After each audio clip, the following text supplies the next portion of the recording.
لو كان ربنا موجود هيترجاني عشان اسامحه. 1945 على جدران احد سجون المانيا النازية كتب الجملة دي مسجون يهودي من اللي كانوا بيتعذبوا في سجون هتلر. الكلام ده خلانا انسى اقول لك صباح الفل انا يوسف. سنة 1997 اصدر لينا عالم النفس المشهور كينيث بارجمان كتاب اسمه The Psychology of Religion and the Coping عشان يتكلم فيه عن دراسة مهمة جدا هو قام بيها. الدراسة دي يا معلم كانت بتقيس تدين الشخص بحالته النفسية بعد اي صدمة في حياته. كان عايز يشوف دور الدين في حياة الفرد. هل الدين بيساعد الشخص انه يتجاوز ازمته ولا بيكون حمل اكتر على الشخص المتدين؟ من خلال الدراسة دي كينيث قسم الاشخاص المتدينين ل3 انواع.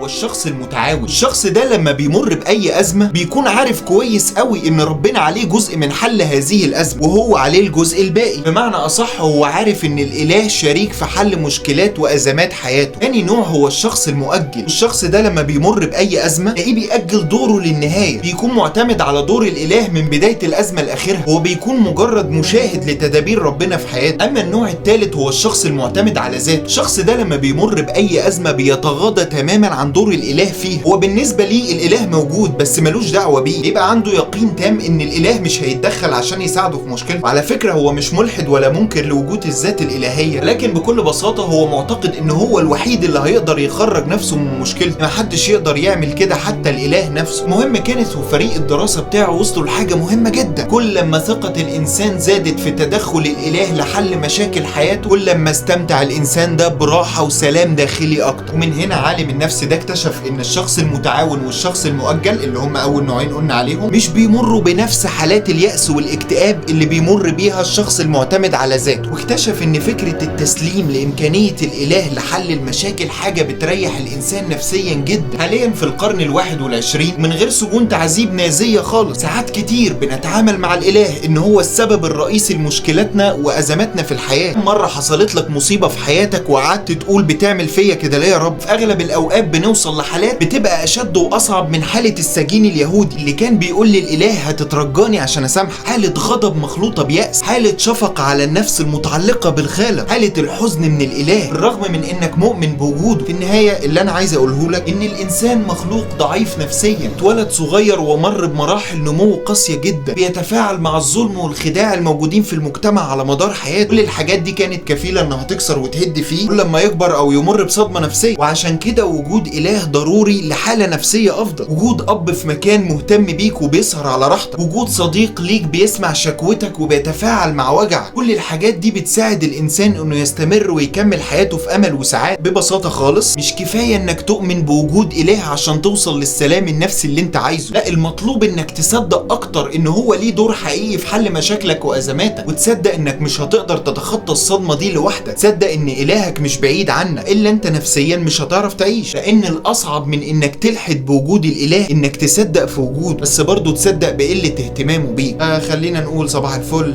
انا يوسف.